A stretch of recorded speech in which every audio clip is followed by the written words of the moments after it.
They called it noise, the way you dismiss rain against metal or static between stars. To us it was music, layered with intention and memory, the last art we carried when the treaties burned and our maps went dark. I was there when the harmonic council laughed, their translators flattening centuries of sound into a single contemptuous word. Noise, they said, and the chamber chimed in agreement. I stood behind the console, fingers hovering above the emitters, and felt the old ache rise. Earth was gone by then, folded into an archive of ash and glass. What we had left were frequencies learned at cradles and funerals, at riots and weddings, at the quiet hours when cities breathe. Music is a way to say we survived. They heard only interference. The shield around Kether shimmered like a frozen sea, a planet wrapped in certainty. Their science sang too, but it sang in equations that never learned sorrow. The council promised us asylum if we disarmed our culture, if we muted ourselves into something agreeable. Silence is their mercy. I nodded, because nodding keeps you alive. We began the demonstration with a single tone, the kind you use to tune an instrument, honest and unafraid. It drifted from the emitters and touched the shield, and nothing happened. The council relaxed. Their delegates preened, already composing footnotes about human inferiority. I swallowed and remembered my mother humming through a blackout, her voice steady while the city shook. They asked for variety. I gave them rhythm. A pulse stepped forward, measured like a heart refusing panic. It met the shield and slipped along its surface, tracing invisible lines. I watched the monitors tickle with anomalies, minor, ignorable. The council smiled wider. Noise makes patterns by accident, they said. We make patterns by design. I layered harmony, thirds and fifths braided with restraint. The room warmed. The shield did not fail, but it listened. That was the mistake. Listening invites resonance. When I was a child, my teacher said every structure has a story it prefers to tell. Buildings want to sway, bridges want to dance, planets want to ring like bells struck by their suns. We tuned ourselves to that wanting, learning to hear materials as if they were alive. The shield around Kether was no different. It had a favorite pitch, buried under arrogance. I slid the fader with care. The tone shifted by a hair, then another. The council interrupted, annoyed. They wanted spectacle, not patience. I apologized and kept moving. The shield flickered, a blush across its face. The monitor spiked. A technician coughed. They called for termination. Security hands twitched. I held the tone. Fear is loud. Courage is quieter, but it carries. I felt the room lean forward. The shield began to sing back, a thin ghost of our sound, phase-lagged and hungry. Feedback, they shouted. Dangerous. I smiled without joy. Feedback is conversation.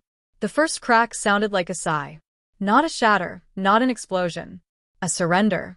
The shimmer rippled, then stilled, then rippled again in time with the pulse I had never stopped. Somewhere deep in Kether's mantle, stresses found permission. Alarms bloomed. The council's laughter died mid-note. Their world had trusted a wall to keep meaning out.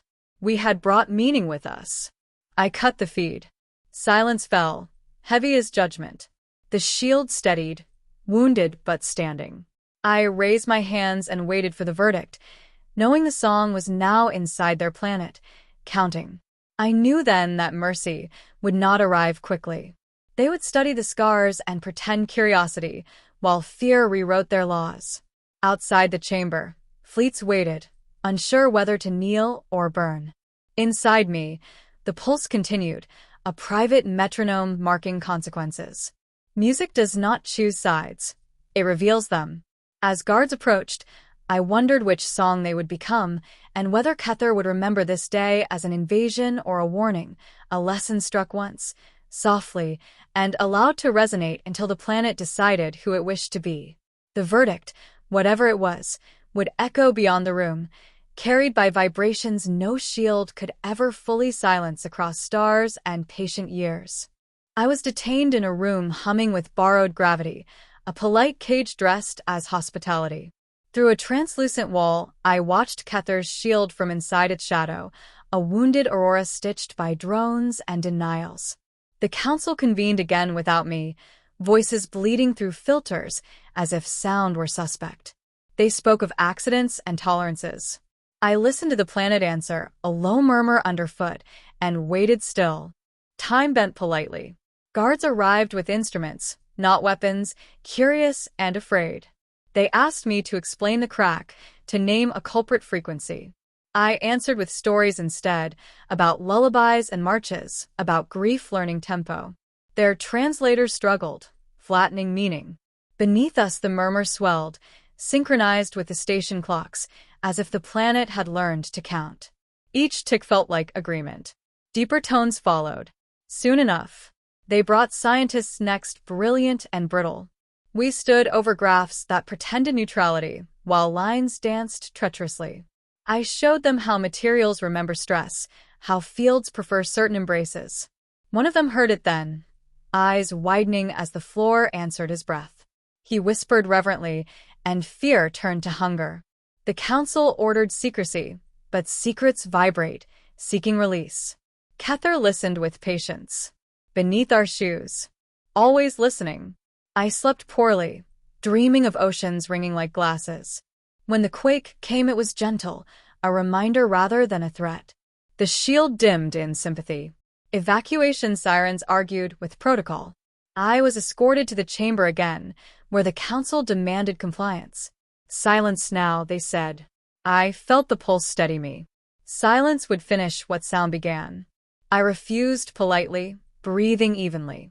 The floor agreed. With me. They offered bargains measured in planets and pardons. I countered with a single request. Listen properly. Reluctantly, they allowed a test at minimal amplitude. I tuned the emitters to Kether's favorite pitch and played restraint. The response was immediate. Stress maps softened. Cities stopped creaking.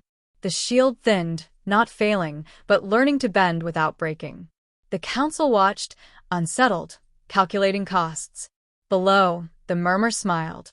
In resonance. Together now. Permission expanded. So did consequences. Fault lines traced the music like ink in water. Not disasters, adjustments. Kether began shedding excess tension into space, a sigh visible to satellites. The council split, mercy against supremacy. Fleets shifted posture. I kept playing softly, never dominating, inviting. The planet responded with gratitude I felt in my bones, a warmth like sunrise. Hope frightened everyone equally. Change always demands witnesses. And courage. Eventually, that night, alarm screamed in earnest. The shield faltered beyond models.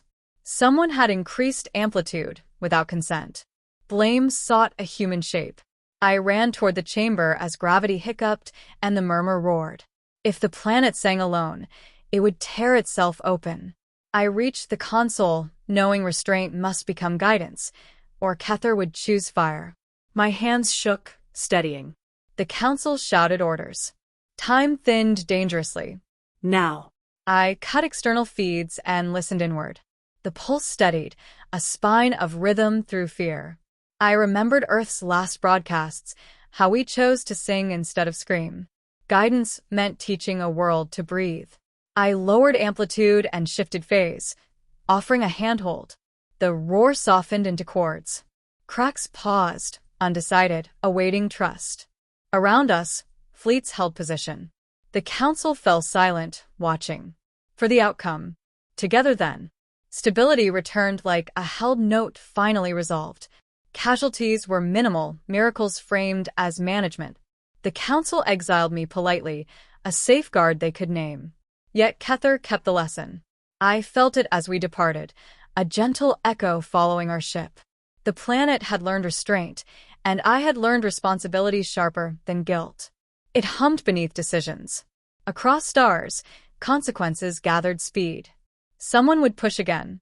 Soon enough. I knew exile was temporary. Frequencies travel farther than ships. Someone would weaponize what we taught, or beg us to return. As Kether's echo faded, a darker harmony rose on the sensors, approaching fast. Another shield, another certainty. I set my hands on the emitters, choosing guidance over silence, and waited. The pulse counted possibilities. Outside, alarms reignited across the fleet. History leaned close listening for our next move. Again, the darker harmony resolved into a fleet that wore humility like camouflage, hulls scarred by prayer flags and sensor scars. They hailed us with open channels and closed hearts. Refugees, they said, fleeing a war of doctrines. We had heard that song before. I listened past the words to the tremor beneath, a resonance shaped like hunger. They requested passage through our corridor, sanctuary under our escort. The council remnants aboard our ship argued caution. Exile had thinned our authority, but sharpened our ears. I felt the pulse tighten. This was a test of guidance, not volume. We agreed, because refusing invites force, and force deafens everyone. As they entered formation, their engines sang slightly flat, an intentional error that masked another tone riding beneath. A weaponized overtone, tuned to excite shields into panic. They meant to borrow our lesson and skip the restraint. I adjusted our emitters to a whisper, laying a counter-melody that soothed our own fields without alerting theirs. The corridor breathed easier. They struck anyway. A sudden spike, elegant and cruel. Our shields bloomed with stress, lines lighting like veins. I did not answer with power. I answered with timing. A rest placed precisely where impact expected resistance. The spike passed through absence and spent itself, confused. The enemy fleet hesitated. Confusion is the first mercy. They demanded surrender, voices cracking. I opened a channel and spoke plainly. I told them about Kether, about listening until stone forgave itself. I told them what happens when you force a world to sing your tune. Silence followed, heavy. Their overtone wavered. One ship peeled away, then another. Choice ripples. Their commander escalated, enraged by disobedience. The weapon overtone returned, louder, seeking to shatter our corridor by sympathetic collapse. I felt the pulse steady me again, a memory of hands on piano keys in a ruined hall. Guidance now meant intervention. I raised amplitude, but only enough to be heard. I braided our countermelody with theirs, not to drown it, but to give it somewhere safer to land. The effect was immediate and intimate. Their shields softened, not failing, but breathing. Engine harmonics aligned. Panic bled away into embarrassment. The commander cursed and cut the channel. Then the fleet did something no model predicted. They followed our lead. They matched restraint. The corridor sang in agreement. We escorted them to neutral space, where diplomats waited with notebooks sharpened by suspicion. As the refugees disembarked, I watched their technicians stare at our emitters with awe and fear. A child hummed nearby, matching the corridor's tone without knowing why. I wondered what worlds would grow from such accidents. Our own ship bore scars. The council remnants conceded a truth they hated. Guidance works, but it spreads.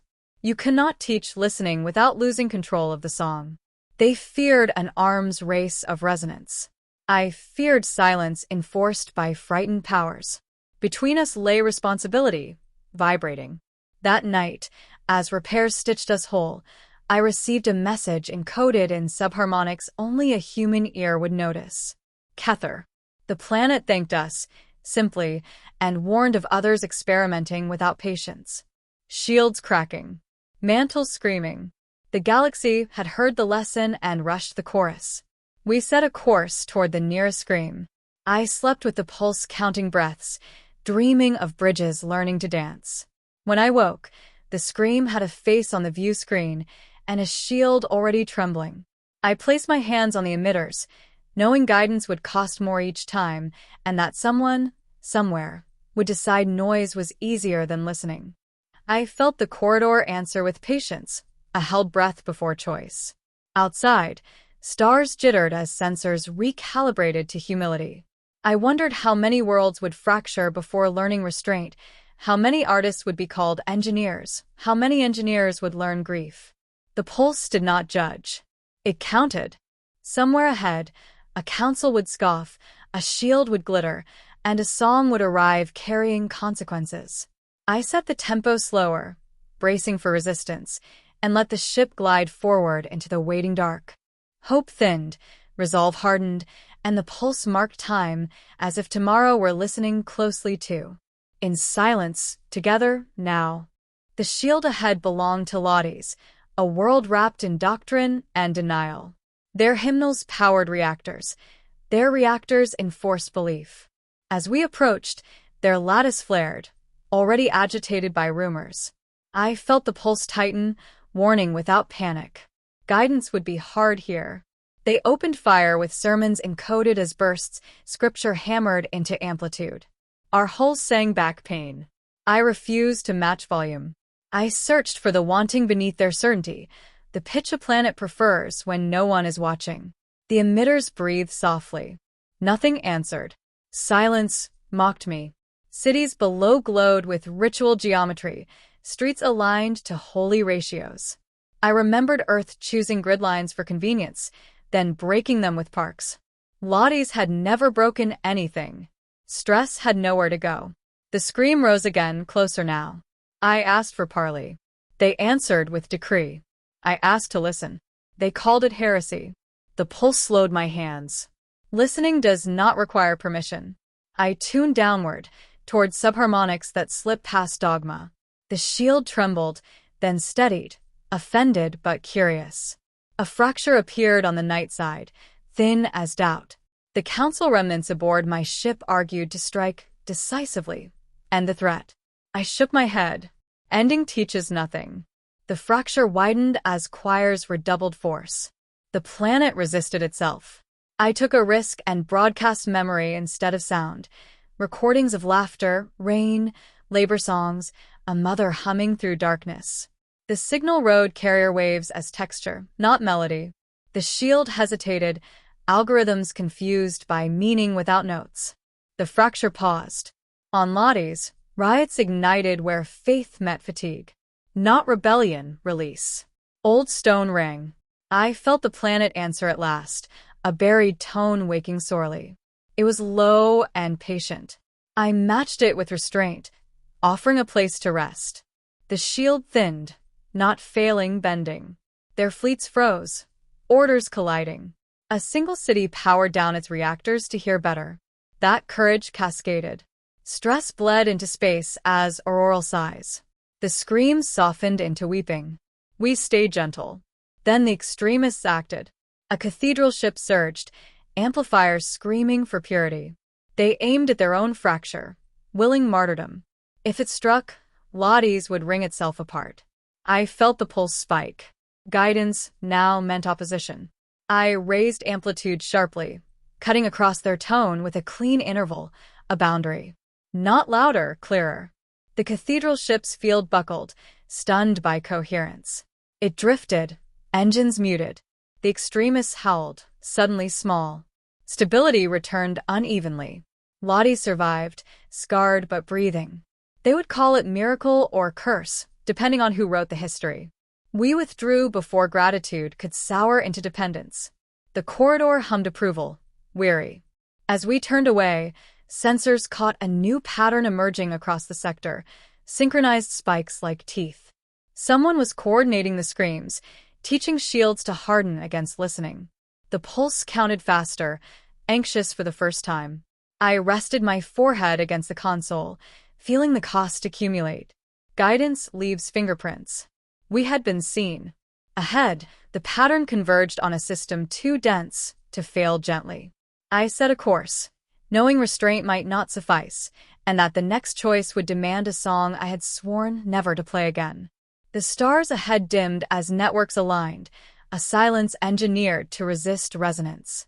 I sensed old human fear stirring, the urge to shout, to prove survival by force. The pulse urged patience, yet acknowledged the edge approaching. Somewhere a hand would slip the fader too far. I breathed, remembering teachers, remembering bridges, remembering Earth choosing song at the end. If restraint failed, guidance would change shape. I promised myself to listen even while acting, to leave doors in the sound. The corridor tightened, preparing. Messages flooded in, Worlds asking, warning, accusing. I answered none. The emitters warmed beneath my palms. When the pattern struck, it would test more than shields. It would test who we were becoming, artists turned custodians, custodians tempted by power. I closed my eyes and counted, letting the pulse decide how much of me to spend, and how much to save for whatever listened next.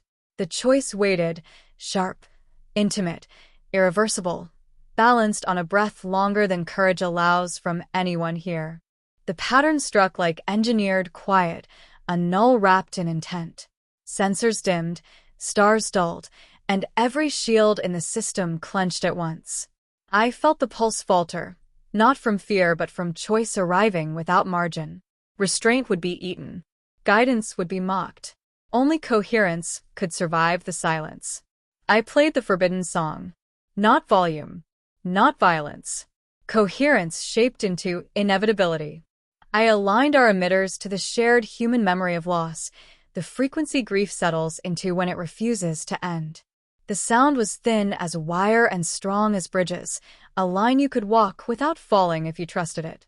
The silence recoiled, offended by meaning it could not cancel. Across the system, shields stuttered, not breaking, but unlocking their own safeties. Cities flickered into candlelight modes. Fleets drifted, weapons embarrassed into standby. The coordinated spikes lost teeth as their teeth found no purchase.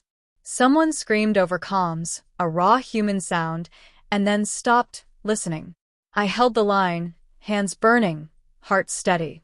The pattern pushed back, adapting, learning. It tried to mirror us, to fake coherence with empty math. I shifted phase by a breath, letting memory outrun calculation. Earth's oceans rang in me. Lullabies stitched to sirens. We were not louder. We were truer. The cost arrived anyway. Our hull sang damage. The crew bled time, not blood, aging a second for every note held. I tasted iron and kept walking the wire. Guidance had become guardianship, and guardianship always demands payment. I paid. Then the silence cracked, not with noise, but with admission. A central node revealed itself, a mind braided from committees and fear, broadcasting the null to spare the galaxy the risk of listening. It begged for cessation, for mercy framed as control. I answered with rest, a pause so complete it felt like forgiveness. In that rest, worlds chose. Some rearmed, terrified. Some powered down to hear themselves. Lades dimmed its cathedrals. Kether glowed steady, a bell at peace. Refugee fleets matched our tempo. The node hesitated, recalculating outcomes without coercion. I felt the pulse slow, approving. We cut the song before triumph could spoil it. Silence returned, honest this time, full of breath. The damage report stabilized. Ages were returned where they could be. Where they could not, we marked names and kept going. History would argue numbers. I would remember faces. A final message arrived, routed through no channels, only through stone. A planet not yet shielded, listening early, asking for help. And beneath it, a countersignal, precise and cold, promising to harden silence everywhere, forever. The node had learned humility. Someone else had learned envy. I closed my eyes and tuned the emitters to readiness, neither soft nor sharp. The pulse counted forward, not back. Somewhere ahead, the next listener waited, and the next silencer gathered breath. I set the tempo between them and stepped into the gap, knowing the song would end one day, and the choice would not. The warning deepened, resolving into coordinates pulsing like a bruise. Whoever was coming had learned to listen just enough to hate it, to copy cadence without care. They would arrive with choirs of machines, selling safety as silence again. I felt the crew steady behind me, faith measured in breaths. I did not turn. I adjusted the fader a millimeter and let uncertainty in, the only place growth fits. If they struck now, coherence would cut both ways. If they waited, others would listen first. Either path sang risk. I chose readiness, not certainty, and let the emitters hum at the edge of hearing. Somewhere, a finger hovered over a trigger. Somewhere else, a child hummed. The gap between them narrowed, bright and fragile, and I stepped closer, counting as the first new note rose unfinished, asking who would answer it. Outside the viewport, stars held their breath. Inside me, the pulse refused endings. The signal surged, nearer now, tuned to my name. I smiled without warmth and raised my hands. Whatever followed would not be quiet, and it would not be simple. Every choice sharpened, and the galaxy leaned closer, listening for the fracture or the harmony to decide next together.